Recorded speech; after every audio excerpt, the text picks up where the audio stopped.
가능하신 분들은 모두 자리에서 일어나셔서 하나님의 말씀 앞에 서겠습니다. 오늘 우리에게 주시는 하나님의 말씀은 마가복음 1장 35절부터 45절입니다. 신약성경 54면에 있습니다. 다 찾으신 줄로 알고 제가 한 절, 여러분이 한 절씩 교독하여 읽겠습니다. 새벽 아직도 밝기 전에 예수께서 일어나 나가 한적한 곳으로 가사 거기서 기도하시더니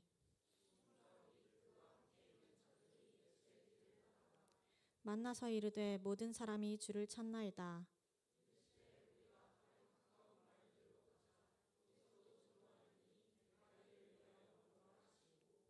이에 온 갈릴리에 다니시며 그들의 여러 회당에서 전도하시고 또 귀신들을 내쫓으시더라.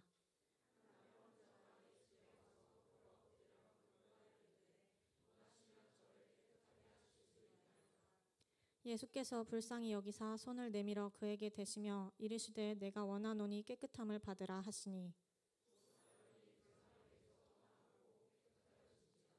곧 보내시며 엄히 경고하사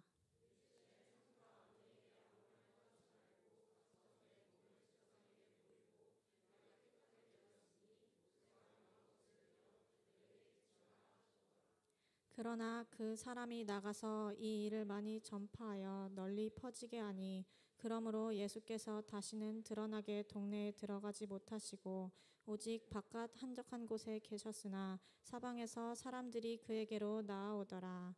아멘. 오늘 이 말씀을 통해 하나님께서 은혜 주시기를 원합니다.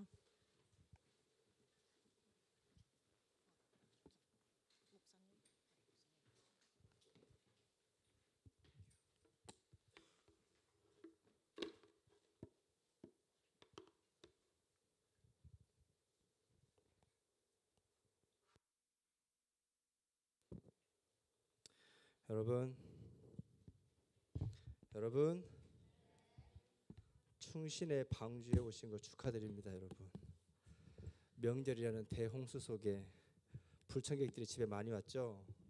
큰아버지 작은아버지 숙모부터 시작을 해서 평소에 아무 관심 없었는데 그렇죠. 질문으로 우리를 괴롭혔는데 오늘 교회 공동체가 진짜 방주가 된 것 같습니다. 여러분 잠깐 또 우리 간단하게 얘기 좀 하고 넘어가고 싶은데 명절에서 내가 들었던 가장 듣고 싶지 않았던 말 한 가지씩 나눠볼까요? 옆에 사람에게. 이번 명절이 되더라도 괜찮고 지난 명절 괜찮습니다. 내가 들었던 명절에서 가장 듣고 싶지 않았던 말을 옆 사람에게 한번 나눠보고 들은 사람은 그랬구나 힘들었겠다 우리 좀 위로하는 시간 갖도록 하겠습니다. 자 BGM도 좀 켜주세요. 자 한 2분 정도.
자, 이제 마무리 해주세요.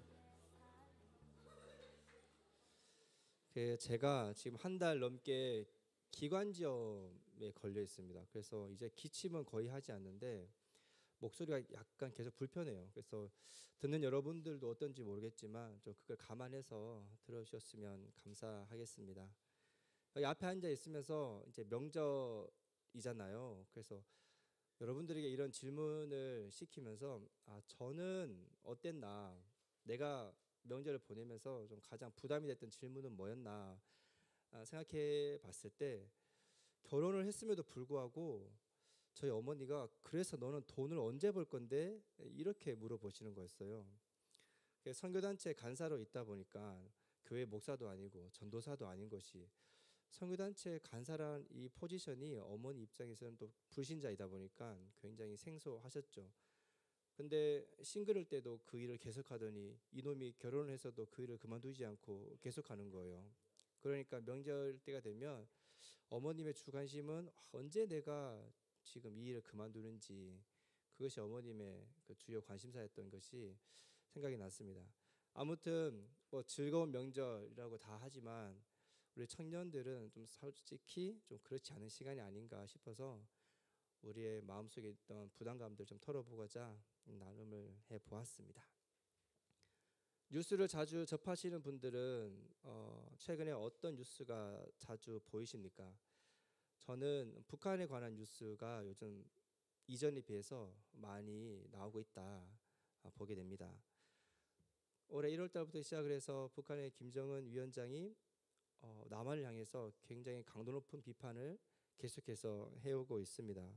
실제로 그 서해상으로 미사일도 발사를 하기도 하고 무력 시위도 하고 말뿐만 아니라 행동으로 뭔가 우리가 할 수 있다, 여차하면 우리가 공격을 할 수도 있다, 이런 태도를 취하는 것을 이제 보게 됩니다. 지난 한국의 정권 때와는 다른 아주 다른 모습으로 지금 그런 태도를 보여주고 있어서 많은 정치학자들이 김정은의 의도가 무엇인가, 이 시기에 이런 행동을 하는 이유는 뭘까, 많은 분들이 궁금해하고 있습니다. 그래서 어제 김정은은 그의 딸 김주애와 함께 국방성을 방문했습니다. 그래서 이제 이런 말을 했습니다. 제가 북한말을 그대로 따라할 수 없으니까 그냥 읽을게요. 자, 한국 괴뢰 족속들을 우리의 전정에 가장 위해로운 제1의 적대국가, 불변의 주적으로 규정하고 유사시 그들의 영토를 점령 평정하는 것을 국시로 결정했고 앞으로 형식상의 대화나 협력은 없다, 이렇게 얘기를 했습니다.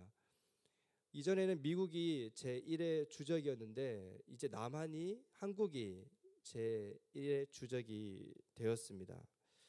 아마 북한의 복잡한 내부 정치 상황 때문에 이렇게 강도 높은 비판을 하고 있는 것 같긴 한데, 여하튼 그는 더 나아가서 기회가 된다면 이 남한을 초토화시켜 버리겠다고까지 방송을 통해서 말하는 것을 듣게 되었습니다. 과연 북한과 가까이 있는 우리 고양시는 어떻게 될까요? 제가 고양시 18년도에 올 때 지도를 보면서 여차하면 통일되면 개성시까지 1시간이면 갈 수 있겠다, 정말 좋은 곳으로 이사 간다, 그렇게 생각했었는데 김정은 위원장의 이런 발언을 보면서 아닐 수도 있겠다, 뭐 이런 생각들도 해보게 됩니다. 이런 북한의 반응을 생각하게 될 때 한국도 미국도 이제 북한도 마찬가지로 할 수 있지만 현재 하지 않는 것이 있습니다. 여러분들 다 아시겠지만 그건 바로 전쟁입니다. 북한의 핵 개발 수준이 어느 정도에 이르렀는지 뭐 전문가들은 알고 있겠지만 언론상으로는 아직 완성되지 못했다, 뭐 이렇게 얘기를 하고 있죠. 그럼에도 불구하고 핵무기를 제외하더라도 북한은 여전히 전쟁할 수 있는 그런 상태에 갖추고 있습니다. 병력과 물자, 무기, 이 모든 것을 다 갖추고 있고 언제든지 쳐들어가기 위해서 또 쳐들어올 적을 대비해서 강도 높은 훈련을 계속해서 하고 있다는 것을 알고 있습니다. 한국과 미국도 마찬가지로 여러 가지 플랜을 가지고 유사시에 한반도에 일어날 수 있는 상황에 대처하기 위해서 계속해서 협력 관계를 유지하고 있습니다. 세 나라 모두 전쟁을 할 수 있는 능력을 가지고 있습니다. 그리고 공격과 수비할 수 있는 준비를 하고 있습니다. 자, 그럼에도 불구하고 실제 전쟁은 지금까지 아직 일어나지 않고 있습니다. 자, 왜일까요? 전쟁을 수행할 능력이 부족해서일까요? 그건 당연히 아니겠죠. 전쟁에는 명분이 필요합니다. 여러분 아시겠지만 전쟁은 정치의 수단이라고 이야기를 합니다.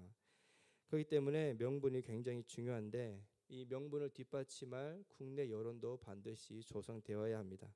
거기서 비롯된 국가 의지가 반영되어야지 이제 전쟁이 이제 시작할 수 있게 되는 것입니다. 흔히 우리는 이런 말 하죠. 능력의 문제가 아니라 의지의 문제다. 바로 지금 이 말이 한반도 상황과 맞닿아 있습니다. 저는 아이들과 가끔 집에 있으면 가끔은 아니고 무조건 집에 있으면 숨바꼭질을 합니다. 여러분들도 어릴 적 부모님과 숨바꼭질을 적어도 한 번씩은 다 해보셨을 거라 생각을 합니다. 부모의 입장에서 아이들이 숨을 곳은 아주 뻔합니다. 특히 아파트 같은 구조 속에서는 갈 곳이 너무 정해져 있죠. 옷장 아니면 침대 아래, 소파 아래, 그리고 화장실 욕조 속, 뭐 이 네 군데를 벗으라면 크게 없습니다. 그래서 이제 찾으러 간다 시작하면 그때부터 시작함과 동시에 저는 어딘지 알아요. 왜냐하면 아이들이 키득키득 웃고 있거든요. 자기는 잘 숨었다고. 꼭 혼자 숨지 않습니다. 끼리 둘, 셋 무리지어서. 그렇기 때문에 시작과 동시에 어디 있는지 제가 조용하면 조용할수록 그들이 어디 있는지 더 잘 알 수 있어요. 한 이불에 세 명이 들어가서 막 나가라고 소리 지르기도 하고 발로 차기도 하고 울기도 하고 다 들립니다. 그런데 저는 그럼에도 불구하고 빨리 찾지 않습니다.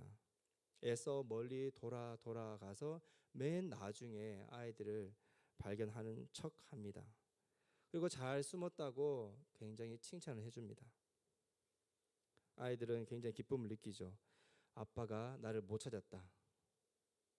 거기에서 오는 희열이 대단합니다. 자신의 계획과 선택이 옳은 것에 엄청 행복감을 느낍니다. 자존감도 올라갔죠.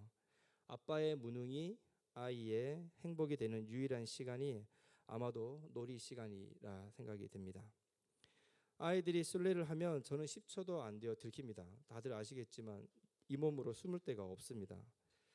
저는 찾을 능력이 충분히 있지만 아이들을 일부러 찾지 않습니다. 그런데 아이들은 두근거리며 아빠를 피해 숨어있는 시간을 즐기라고 저는 배려하면서 그렇게 하는데 아이들은 굉장히 빨리 찾으려고 노력합니다. 빨리 찾는 것이 아이들에겐 재미입니다. 이 숨바꼭질의 부모님과 아이의 그 재미 포인트가 다르다는 것입니다. 아이들은 제가 어디 있는지 다 알면서 눈구렁이처럼 늦게 찾는 척하는 것도 만약 그런 아이가 있다면 굉장히 이상하게 느껴지겠죠. 저는 능력을 감추는 것이 재미이고 아이들은 능력을 발휘하는 것이 재미입니다. 이것이 아이들과 어른의 상반된 입장입니다. 저는 능력을 제대로 발휘하지 않도록 결심하지만 아이들은 자기가 할 수 있는 최대치를 이끌어서 능력을 발휘해서 저를 찾으려고 합니다. 이처럼 한 사람이 가지는 능력을 발휘할지 말지는 오롯이 의지의 문제라는 것입니다. 그렇게 의지를 가지는 동기를 찾아가는 것으로 그 사람의 핵심 가치가 무엇인지 우리는 발견합니다. 오늘 본문 가운데 본문을 통해서 능력과 의지의 관점으로 여러분과 함께 특별히 나병 환자 중심으로 오늘 본문을 살펴보려고 합니다. 여러분 잘 아시겠지만 이 나병 환자들은 유대인의 시각으로 봤을 때 단순한 질병으로서 공동체가 돌봄의 책임을 지는 긍휼히 여길 수 있는 그런 질병이 아니었습니다. 다분히 원인을 구체적으로 알 수 없지만 환자 본인이 지은 죄로 여겼습니다. 정죄의 대상이고 비난의 원인이기도 했습니다. 레위기 말씀을 근거로 해서 병에서 치유되기 전까지 제사장의 완치 판결이 있기 전까지 공동체와 분리됩니다. 이들의 사고 체계 가운데 질병에 대한 해석은 일방적이라 해도 무방합니다. 바로 죄 때문입니다. 질병의 원인은 환자 본인의 죄로 인한 결과라는 것입니다. 오늘 한국 사회에서 만병의 근원은 뭐죠? 그렇죠. 스트레스입니다. 모든 질병의 원인을 스트레스로 보는 경향이 있습니다. 이것처럼 마찬가지로 당시에 좀 심각한 질병이란 것은 다 구체적인 건 모르지만 그 사람이 뭔가 죄를 지었을 거야. 그 죄 때문이지. 이런 시각으로 그 환자를 보고 원인을 진단한다는 것입니다. 이런 사고방식은 우리가 몇 달 전에 보았던 욥기의 말씀에서 그대로 드러나게 됩니다. 욥의 친구들이 나타나서 계속해서 욥에게 비난했던 말, 네가 지금 이런 처지에 놓이게 된 것은 너의 죄 때문이야. 그것인지 무엇인지 잘 생각해봐. 계속해서 그렇게 접근을 했죠. 삶의 고난으로 대표할 수 있는 질병에 대해서 지은 죄 때문이라고, 빨리 회개하라고, 돌아오라고 친구들이 말했던 것을 여러분들은 기억하고 있을 것입니다. 자, 이런 관점으로 봤을 때에 나병 환자의 말, 오늘 그의 고백을 보면 원하신다면 깨끗게 하실 수 있습니다. 예수님께 나와서 이런 말을 했습니다. 이 고백을 어떻게 해석할 수 있을까요? 자, 의사결정에서 만약이란 단어를 사용한다면 그것은 듣는 사람의 의중을 잘 알 수 없어서 설득해야 할 때 사용하기 마련입니다. 상대방이 가진 생각에 대해서 확신할 수 없을 때 우리는 만약이란 표현을 사용하게 됩니다. 형제들이 가장 하고 싶은 말, 자매들이 가장 듣고 싶은 말이 뭐가 있을까요? 만약 당신이 나와 결혼해 준다면. 그렇죠? 여러분 심장 터지는 말 아닙니까? 저는 이게 청혼할 때 정말 심장 터지는 줄 알았었는데 형제들 빨리 해볼 수 있기를 바랍니다. 자, 그런 눈으로 보지 마시고 용기를 가지세요, 여러분. 자, 오늘 본문에 따르면 이 원하시면 예수님 당신의 능력이 있으시다면 이런 의도로 해석할 수도 있겠죠. 또 다르게는 예수님 당신이 고치실 의지가 있으시다면 이렇게 해석을 할 수도 있겠습니다. 그러니까 이 사람이 스스로 예수님께 꿇어 엎드린 상태로 보았을 때는 예수님의 치유 능력에 대해서 의심을 하지 않고 있다 볼 수 있겠습니다. 그러니까 능력에 대한 의심, 그것은 아니라는 것이죠. 오로지 나도 치료 받을 수 있을까? 다른 환자를 치료해 주신 것처럼 나도 그런 은혜를 받을 수 있을까? 자, 그래서 이 나병 환자에게는 자신의 질병에 대한 하나님의 계획, 하나님의 의도가 질병으로부터 자유해지는 것보다 더 중요하다는 그런 믿음을 가지고 있었다는 것입니다. 질병이 하나님의 일하시는 과정이라면 내가 기꺼이 이 시간을 감수하겠다는 뜻을 포함하고 있다는 것입니다. 계속해서 환자의 고백을 살펴보자면 일반적으로 병을 치료하는 표현으로 성경에서는 고치다라는 단어를 사용합니다. 우리도 아플 때 고치다라는 말을 사용하지 깨끗하게 하다 이런 표현을 사용하지 않잖아요. 마찬가지로 그 당시 문화권에서도 그런 표현, 그런 단어를 사용합니다.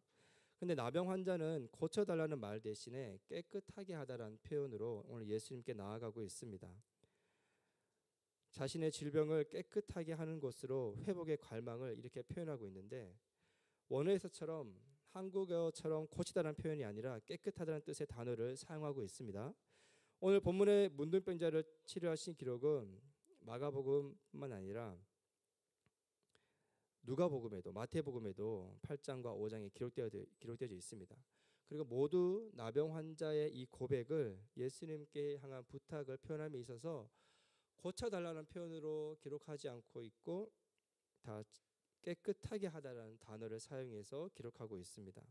마태, 마가, 누가 예수님의 전승을 기록함에 있어서 나병 환자가 한 말을 동일한 단어로 사용한 것으로 보아 실제 사건의 당사자인 나병 환자가 이 단어를 고쳐달라는 표현 대신 깨끗하게 해달라는 표현을 했다고 볼 수 있겠습니다.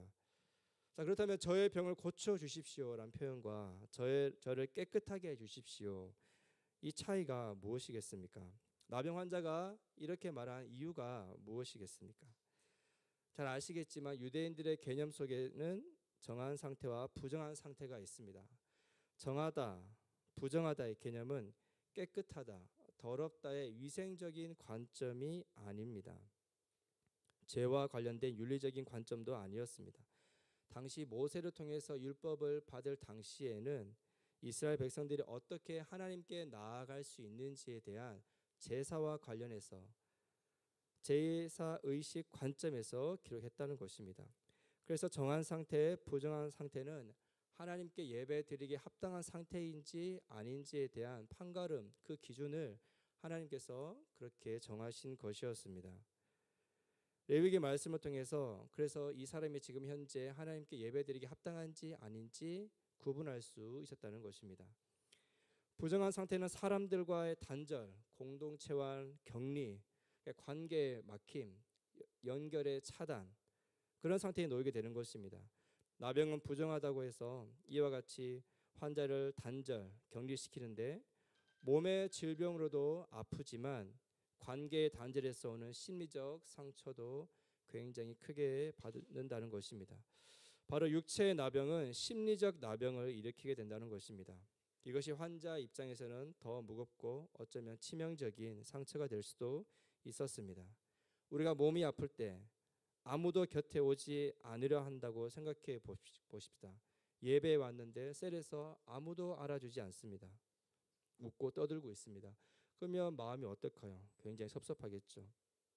아플 때 오히려 더 우리는 심리적 지지와 안정을 필요로 합니다. 그 질병의 고통이 크면 클수록, 질병에 걸린 시간이 길면 길수록, 또 낫고자 하는 환자의 본인의 의지가 크면 클수록 주변인의 관심과 돌봄이 더욱더 필요하다는 것입니다. 그럴 때 지쳐하는 환자에게 큰 힘이 될 수 있습니다. 주변에 도움의 손길이 미치지 못할 때는 극단적인 선택으로 삶을 마감하기도 합니다. 최근에 연구 자료를 본다면 노년층보다 50대의 중년층, 그것도 남성의 고독사 비율이 더 증가하고 있다는 보도를 보게 됩니다. 관계하지 못하게 될 때 인간은 자신의 가치에 대해서 부정적일 수밖에 없습니다. 관계의 단절이 얼마나 고통스러운지 감옥수 중에 죄질이 극히 안 좋을 경우 감옥 생활 중에도 독방을 사용하도록 하는 경우가 있습니다. 징벌적 독방 사용으로 미국 같은 경우는 교도소 밖 운동 1시간을 제외하고는 하루 종일 독방에 가두어 놓습니다. 이 경우 아무 자국도 없고 바깥도 전혀 볼 수 없는 공간으로 장시간 갇혀 있으면 정신 이상을 일으키거나 자해를 하는 경우도 빈번히 발생한다고 합니다. 1950년대 위스콘신주 대학에서는 원숭이를 이와 같은 상황에 뒀는데 불과 하루 이틀 만에 대부분의 원숭이들이 멘탈 붕괴가 이루어지고 장기간 가둬놓았을 경우에는 사회성을 상실한 그런 실험의 결과도 있었습니다. 1950년대 맥길 대학의 인간 대상 실험에서는 7일 만에 실험 대상자들이 모두 전부 실험을 중단하고 나왔다는 기록도 있습니다. 실험을 위한 무자극 환경을 만들어서 동일하다고 할 수는 없지만 공동체, 사람과의 고립과 단절은 인간성을 상실케 할 수 있을 정도로 타자에 의한 일방적인 이와 같은 조치는 정말 심각한 결과를 초래할 수 있다는 것을 실험을 통해서도 우리는 보게 된다는 것입니다. 이처럼 본문의 나병 환자의 고통을 우리가 생각해 볼 때, 유추해 볼 때 질병 자체가 주는 고통보다 부정하게 취급받는 종교적인 시각에서의 정죄, 사회적인 관계에서의 고립이 본인에게는 더욱더 큰 실제적 고통이었다는 것을 그의 고백을 통해 알 수 있습니다. 그래서 그는 그로 인한 심적 고통을 해결하기 원했습니다. 사회적 죽음의 시간을 이제는 마무리하고 자신의 정결함이 확인되고 사람과의 관계 속으로 나아가고자 예수님께 나아갔습니다. 사회적 비난과 정죄를 감수하고 죽음을 각오하고 예수님께 나아왔습니다. 그는 모험을 단행했습니다. 공관복음에서 질병을 치료하신 예수님의 기록은 그런 사례는 많이 있습니다. 상당수 환자의 경우 환자 본인과 환자 주변인은 예수님을 만나면 반드시 치료해 달라고 간구합니다. 자녀의 질병을 치료하기 위해 스로보니게 여인은 인격적인 말을 들으면서까지 예수님께 매달립니다. 이방 여인이지만 유대인 남자에게 대화를 시도하는 용기와 담력을 그렇게 보였습니다. 또한 12년 동안 하혈로 부정하다 여김받던 여인은 예수님의 옷자락을 만지기까지 했습니다. 하혈한 상태, 그 여인도 부정한 자로 여김받았지만 정결한 예수님의 옷을 만지는 인생의 도박과 같은 시도를 했습니다. 앞으로 묵상하게 될 중풍병자 친구들도 나오게 되는데 무리를 도무지 뚫고 예수님께 나아가지 못하자 아예 집의 지붕을 뚫어서 침상째 내려서 예수님께 나아가는 그런 기록도 있습니다. 심지어 사도 바울도 육체의 가시를 제거해 달라고 하나님께 3번 간구하기도 했습니다. 환자 본인이든 그것을 지켜보는 주변인이든 가족이든 질병 치료에 대한 간절함으로 절박한 삶을 살았고 그들의 위험한 시도와 도전의 이야기가 성경에는 가득합니다. 이 질병으로 벗어나기 위해 예수님 외에는 답이 없는 것으로 확신하며 퇴로 없이 직진으로 예수님께 향했던 그들의 삶이 성경에 담담히 그려져 있습니다. 그런 사람들은 오늘 성경 본문 36절에도 등장합니다. 예수님께서 새벽 해가 뜨기도 전에 기도하시는데 그런 예수님을 찾아온 것입니다. 예수님께 쳐들어왔다는 표현이 오히려 더 적절할 것 같습니다. 예수님의 개인 일정은 전혀 고려하지 않고 자신의 문제를 해결하기 위해서 아주 일방적으로 예수님께 찾아옵니다. 자신의 문제를 해결할 수 있는 절호의 기회라고 여겼습니다. 자신의 삶이 이전의 삶으로 자신의 존재가 회복된 존재로 가는 목표를 달성하기 위해 거침없는 사람들의 행보가 오늘 성경에 기록지고 있습니다. 이런 행위 자체가 잘못되었다고 말하는 것이 아닙니다. 동일한 사건이 기록된 누가복음 말씀을 보면 다른 생각을 할 수 있습니다. 누가복음 4장 42절에는 예수님께서는 정말 혼자 기도하고 싶으셨습니다. 그래서 새벽에 제자들을 데리고 가지 않으셨습니다. 그래서 일반 제자들도 베드로도 예수님이 어디 계시는지 몰랐습니다. 어디로 갔는지 미리 말씀하시지 않았기 때문에 유추해서 예수님의 습관을 따라서 어디에 가셨겠구나 추측해서 찾을 수밖에 없었습니다. 무리가 찾다가 만나서라는 표현으로 어디에 계시는지 모르는 예수님을 찾아 나섰다가 우연히 기도하시던 혹은 기도를 마치신 예수님을 만나게 된 것입니다. 그리고 치료를 위해 모인 사람들의 반응이 기록되어져 있습니다. 이렇게 기록되어져 있습니다. 자기들에게서 떠나시지 못하게 만류하려 하매 이렇게 기록하고 있습니다. 떠나지 못하시도록 실랑이를 벌인 것입니다. 치료의 능력, 회복의 능력, 죄사함 권세를 가지신 예수님을 다른 곳으로 가시지 못하도록 오직 내 곁에만 두려고 하는 사람들의 모습을 보이고 있습니다. 떠나려는 예수님과 실랑이를 벌인 것입니다.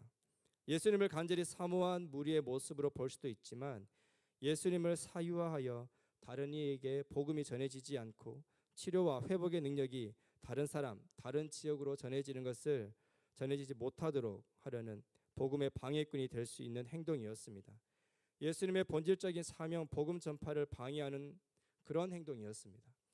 그들의 예수님의 사모함은 이기적이고 지극히 자기중심적 사랑 혹은 추종 그 이하도 아니었습니다.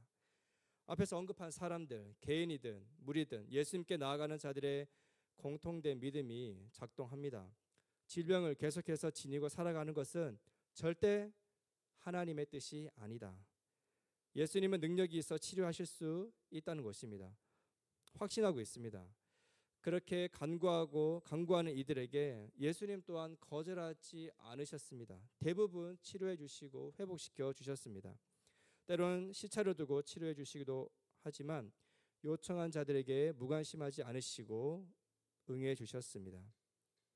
질병으로 고통스러운 나날을 보내고 있는 자에게 그 주변인에게 그 병을 낫게 하실 수 있는 예수님의 존재는 좌고우면할 것 없이 사람들로 하여금 행동하게 했습니다. 예수님을 다른 곳으로 보낼 수 없다는 각오까지 보였습니다.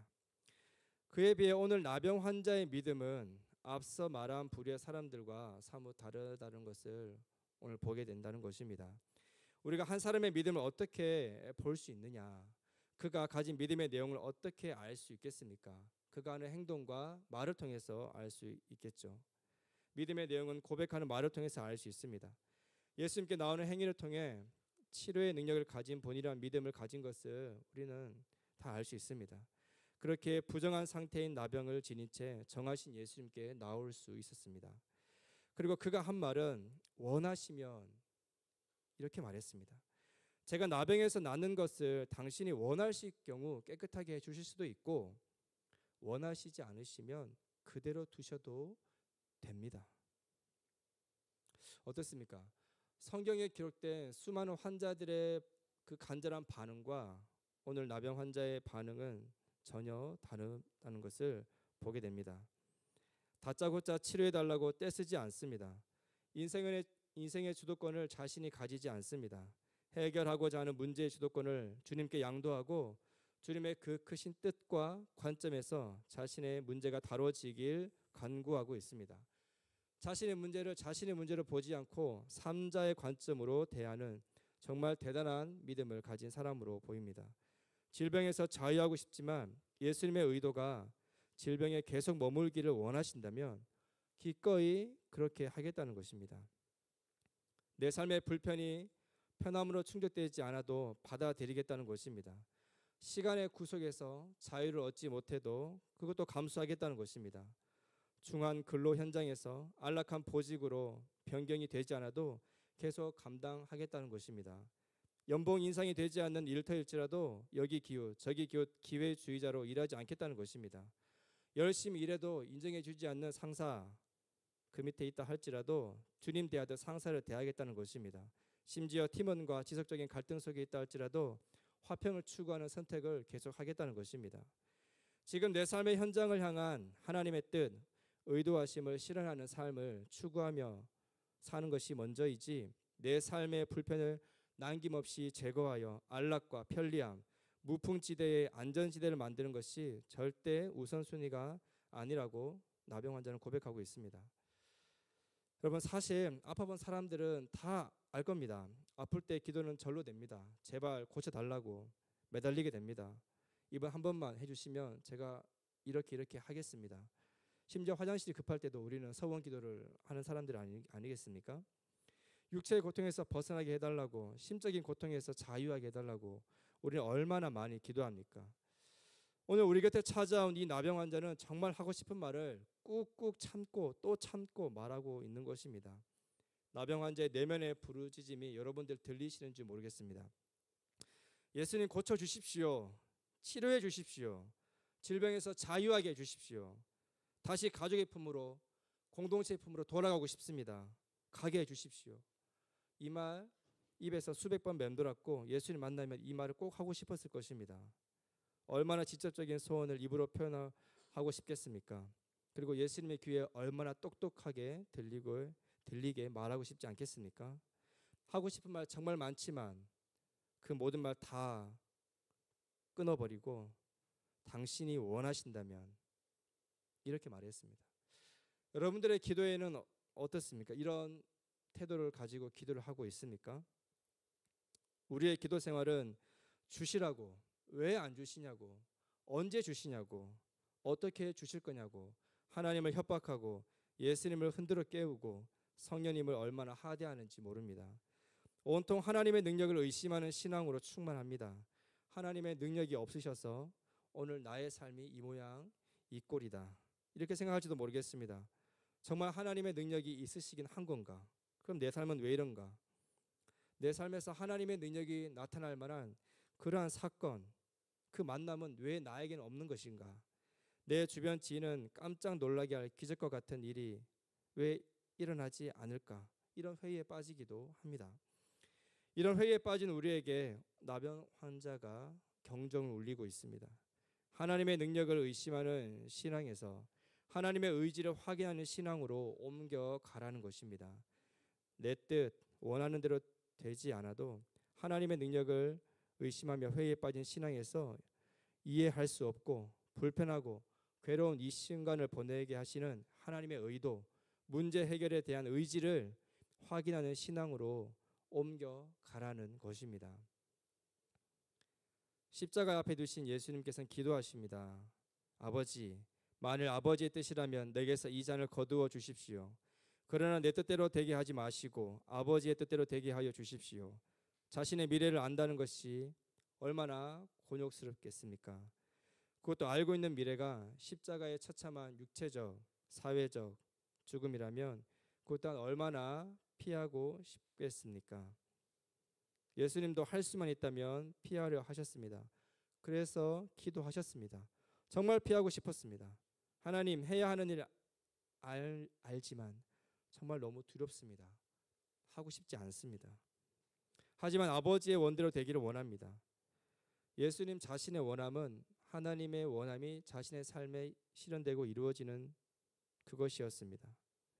하나님께서 원하시는 대로 자신이 존재하는 것, 그것이 예수님이 원하시는 것이었습니다.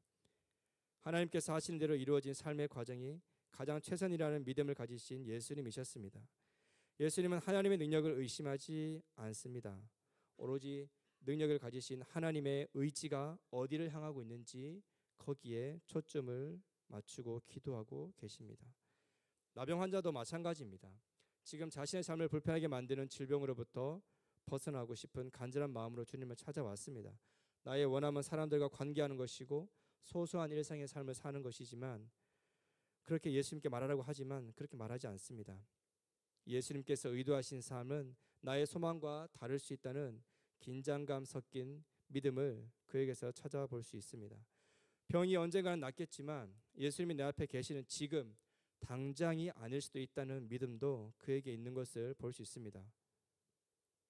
인생의 어느 순간은 관계의 악화로, 또 능력의 부재로, 건강의 상실로, 비전의 부재로, 물질의 궁핍으로 궁지에 몰릴 때가 반드시 찾아옵니다. 그때 기억해야 합니다. 무조건 하나님의 능력으로 내 삶을 짓누르는, 내 마음을 무너뜨리는 대상을 제거하고 재건하도록 기도하고 바라서는 안 됩니다. 우선 하나님께서 그 문제를 충분하게 다루시도록 하나님의 의도하심은 무엇인지에 대해서 그것을 내가 알기를 원하고 소망하고 하나님의 의지가 내 삶 가운데 실현되기를 소망해야 되는 그런 시간으로 우리들의 고난을 바라봐야 한다는 것입니다. 성급하게 언제, 어떻게, 누굴 통해 문제가 다뤄지길 기대하고 기도해서는 안 된다는 것입니다. 우리가 생각하는 대부분의 문제는 오히려 우리를 다루시는 하나님의 간섭의 통로일 경우가 훨씬 더 많습니다. 그렇기 때문에 조바심을 가지지 말고 하나님의 능력을 의심하지 말고 오히려 잠잠히 하나님의 뜻이 내 삶에 이루어지길 바라고 기도해야 합니다. 구체적인 상황, 세부적인 계획, 점진적인 접근의 기대를 버리고 철저하게 하나님의 뜻이 내 삶에 이루어지기를 소망해야 합니다. 이제 말씀을 마무리하겠습니다. 우리의 기도는 내 뜻을 관철시키고 말겠다는 각오, 그리고 불편하고 불행하다고 생각하는 상황을 변화시키려 한다는 그 변화의 필요성, 그리고 내 가족, 친구, 교수, 상사, 동료를 만족시키는 것을 넘어 우위에 서려는 세속적 야망, 가지지 못한 것에 대한 실망과 수치심 등 우리가 기도하는 내용의 실제에는 여러 가지 동기가 무분별하게 섞여 있습니다. 실상 기도를 열심히 하나 실로 무엇을 진정 구해야 할지 모르는 존재이기도 합니다. 열심히 기도를 하나 여전히 허전합니다. 아예 기도를 하지 않아 허전한 마음이 뭔지도 모릅니다. 그래서 이런 우리를 위해 기도하시는 분이 계시니 바로 성령님이십니다. 로마서 8장 26절 28절 말씀입니다. 만일 우리가 보지 못하는 것을 바라면 참음으로 기다릴지니라. 이와 같이 성령도 우리의 연약함을 도우시나니 우리는 마땅히 기도할 바를 알지 못하나 오직 성령이 말할 수 없는 탄식으로 우리를 위하여 친히 간구하시느니라. 마음을 살피시는 이가 성령의 생각을 아시나니 이는 성령이 하나님의 뜻대로 성도를 위하여 간구하심이니라. 우리가 알거니와 하나님을 사랑하는 자 곧 그의 뜻대로 부르심을 입은 자들에게는 모든 것이 합력하여 선을 이루느니라. 오늘 본문 새벽에 기도하신 예수님이 이렇게 기도하십니다. 할 수만 있거든 이 잔을 내게서 옮겨달라고. 십자가를 피하고 싶으셨던 예수님이 우리를 위해 기도하십니다. 당신의 모든 상황을 다 아십니다. 고통을 피하고 싶고 상실을 두려워하고 도전을 주저하고 변화를 회피하고 떠남을 미루는 우리의 성정을 다 아십니다. 그렇게 여러분, 만일 보지 못하는 것을 바라면 참음으로 기다리십시오. 만일 원하시면 깨끗게 하실 수 있다는 나병 환자의 고백이 내 고백이 되게 하십시오. 변화의 모양을 재단하지 말고 변화의 시기를 저울질하지 말고 변화의 대상을 고정하지 마십시오. 하나님의 원하시는 모습으로 하나님의 뜻대로만 되기를 소망하고 기도하십시오. 하나님의 능력을 의심하지 말고 오직 하나님의 의지를 확인하는 신앙으로 넘어가십시오. 우주 만물을 창조하시고 당신을 아주 손쉽게 지으신 하나님이신데 우리가 능력을 의심하는 것은 인생의 시간 낭비입니다. 당신의 문제, 삶을 향한 그분의 의지가 어디를 향하는지 그것을 계속해서 확인하며 순종해가는 신앙 되기를 소망합니다. 이 시간 함께 기도하는 시간을 갖도록 하겠습니다. 부모와 아이의 놀이 시간, 그 놀이 시간의 포인트는 다르다고 말씀드렸습니다. 부모는 능력을 다하지 않더라도 잘 숨었다는 아이의 확신을 오래 즐기도록 그렇게 늦게 아이를 발견합니다. 아이는 능력을 다해 부모를 찾음으로 기쁨을 누립니다. 내 능력을 확인함으로 즐거움을 느낍니다. 마찬가지로 고난의 포인트가 다릅니다. 하나님은 성장과 성숙으로 우리를 이끄십니다. 나 또한 고난을 마냥 피하고 싶고 벗어나고 싶고 수치스럽고 세상에서 뒤처지게 만드는 그 무엇으로만 생각한다면 생각을 달리 해야 합니다. 하나님과 나와 고난의 포인트를 맞춰가야 합니다. 놀이의 포인트가 일치되면 그만큼 아이도 성장하게 된 것처럼 고난도 마찬가지입니다. 능력을 의심하는 신앙에서 의지를 확인하는 신앙으로 가도록 우리 이 시간 마음을 담아서 한번 기도하도록 하겠습니다. 기도하겠습니다. 하나님 아버지, 오늘도 우리를 부르시고 예배하게 하신 하나님을 찬양하고 또한 감사합니다.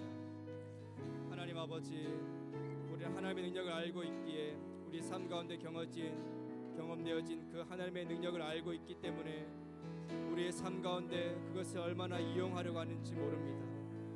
내 삶에 조금의 불편함, 조금의 실망감, 조금의 좌절감, 하나님 그 어떤 것도 우리는 용납할 수 없는 마음을 가지고 있습니다. 조급합니다. 옹졸합니다. 시급합니다. 근시안적입니다. 우리 앞에서 조금의 인내도 찾아볼 수 없습니다. 하나님의 의도와 의지하심을 우리는 생각지 않습니다. 기도하지 않습니다. 오로지 육체적인 감각으로만 이 상황과 문제를 어떻게 다룰지에만 온통 귀를 기울이고 관심을 기울일 뿐입니다. 하나님, 그럼에도 불구하고 우리가 이제 다른 신앙을 가지길 소망합니다. 오늘 나병 환자가 고백하였던 것처럼 하나님 당신께서 원하신다면, 나의 원함은 이러할지라도 당신께서 원하신다면 저는 여전히 나병에 머물러도 괜찮습니다. 여전히 고립되어도 괜찮습니다. 여전히 단절의 시간을 겪어도 괜찮습니다. 여전히 수치스러운 상황 속에 있더라도 나는 괜찮습니다. 이것이 하나님의 뜻이라면 나는 괜찮습니다. 하나님 아버지, 이 고백이 나의 고백, 우리 공동체의 고백 되어지길 기도하고 소망합니다. 나의 그 무엇, 나의 생각, 나의 계획이 이루어지는 그 무엇보다, 내가 목표한 것보다, 내가 야망한 것보다, 내가 노력한 것보다 원하는 결과를 얻지 못할지라도 그럼에도 불구하고 하나님께서 원하시고 의도하신 삶이 우리 삶의 현장 가운데 지속적으로 이루어지는 그 삶의 현장이 곧 우리가 원하는 상황 되어지도록 우리가 그것을 희망하고 바라길 소망합니다. 나병 환자 같은 그런 마음과 신앙과 동기를 우리에게 허락하여 주옵소서. 고난을 보는 포인트를 달리하게 하여 주옵소서. 마냥 불편하고 수치스러운 것으로만 여기지 아니하고 하나님께서 우리에게 말씀하시고 우리를 만나주시고 우리를 새롭게 다루시고 우리를 다음 단계로 나아가게 하시는 하나님의 일하시는 과정이라는 것을 우리가 믿음으로 고백하고 알아갈 수 있도록 하나님 아버지, 우리에게 다음의 신앙을 허락하여 주옵소서. 하나님의 능력을 의심하는 신앙에서 하나님의 의지를 확인하고 알아가는 신앙으로 나아갈 수 있도록 하나님 우리를 새롭게 하여 주시고 붙들어 주시길 간절히 기도하고 소망합니다. 자녀들의 삶을 붙들어 주옵소서. 공고한 심령 그 영혼 찾아가 주시고 만나 주시고 시간이 지날수록 주님의 사랑이 느껴지지 않고 하나님의 능력과 계획을 확신할 수 없는 하나님 앞에서의 분리 불안으로 두려워하고 있는 청년들의 삶을 붙들어 주시고, 하나님 아버지 2024년 삶 가운데 그들에게 하나님께서 그들의 삶 가운데 얼마나 밀착해 있는지 깨닫고 알아갈 수 있도록 하나님 이들의 삶 가운데 동행하여 주시고 간절히 기도하고 있습니다.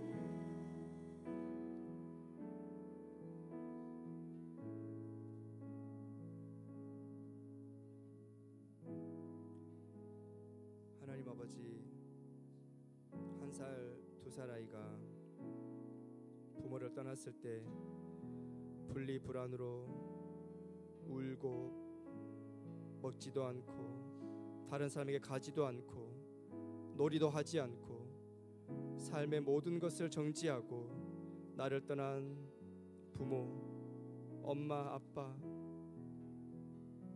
아빠가 오기 전까지 그 어떤 것도 할 수 없는 무능력함에 있다는 것을 아이를 통해서 보게 됩니다. 하나님 아버지, 우리는 분리 불안을 느끼기에 너무나도 안락한 삶, 갖추어진 세대 속에 우리의 삶이 놓여져 있습니다. 분리가 무엇인가요? 하나님께 분리되어서 불안한 것이 무엇인가요? 그것조차 느낄 수 없는 쾌락의 시대를 살아가고 있습니다.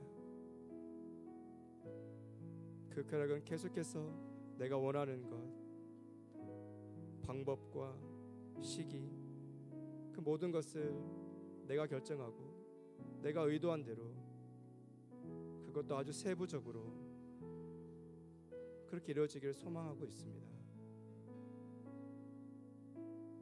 하나님 아버지, 하나님께서 원하신다면 주님, 우리의 믿음의 고백이 달라지길 소망합니다. 내가 원하는 것을 계속해서 늘어놓는 그런 기도의 시간인 것이 아니라 나의 삶을 찬찬히 바라다 보며 내 삶에 처해진 이 고난의 시기를 묵상하며 하나님께서 이 과정을 통해서 나에게 원하시는 것은 무엇인지 그것에 집중할 수 있게 해 주옵소서. 사실 하나님 앞에서는 상황의 해결, 그것은 너무나도 쉬운 일입니다. 정말 쉬운 일입니다. 하지만 자유의지를 허락하신 우리를 향하여서는, 우리 한 사람의 마음이 조금 변화되는 것에 대해서는 너무나도 어렵다는 것이 하나님의 입장이고 고백이지 않겠습니까? 주님, 오늘 이 자리에 나온 청년들이 그 하나님의 마음을 알게 하여 주십시오. 내가 원하는 대로 내 삶이 진행되지 않더라도 괜찮다고 안심할 수 있게 해주십시오. 오히려 내 뜻대로 되지 않아서 더 감사하게 해주십시오. 하나님의 뜻이 내 삶 가운데 이루어지고 있음에 그렇게 진행되고 있다는 것에 대해서 확신하고 기뻐 춤추게 해주십시오. 하나님이 원하신다면 여전히 나병에 있어도 괜찮습니다. 세상적으로 수치스러워도 괜찮습니다. 가족의 따뜻한 사랑을 경험할 수 없어도 괜찮습니다. 이 담대한 믿음이 오늘 예배로 나온 청년들에게도 있기를 소망합니다. 감사드리며 모든 것 살아계신 예수님의 이름으로 기도드렸습니다. 아멘. 다 같이 일어나서 함께 찬양하도록 하겠습니다.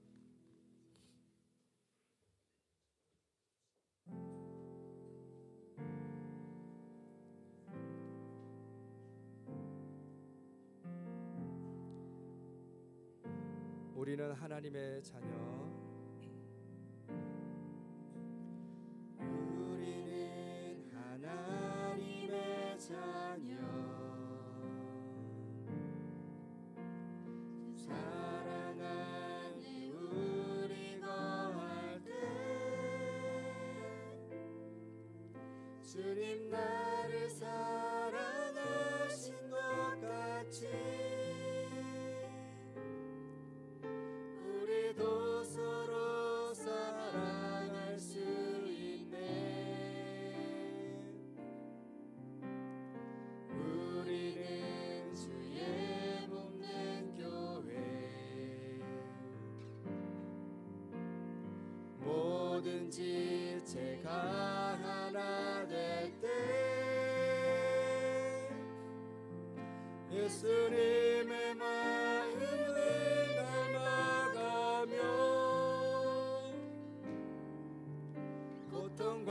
즐거움 함께 나누네.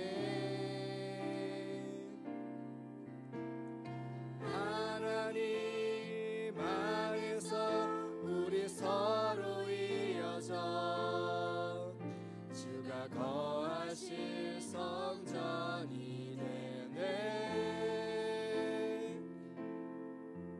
모퉁이 돌 대신 예수와 하나 되게 하신 성령 안에 함께 지어져 가네.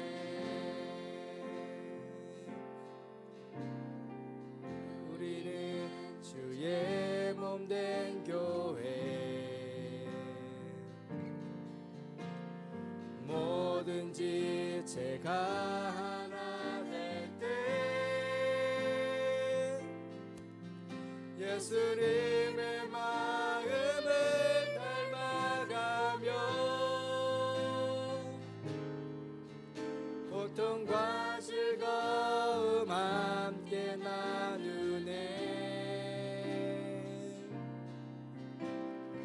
하나님 안에서 우리 서로 이어져 주가 거하실 성전이 되네. 모퉁이 돌 대신 예수와 하나 되게 하신 성령 안에 함께 지어져 가네. 하나님 안에서 우리 서로 이어져 주가 거하실 성전이 되네. 모퉁이 돌 대신 예수와 하나 되게 하신 성령 안에 함께 지어져 가네. 우리 하나님께 감사의 박수 올리도록 하겠습니다.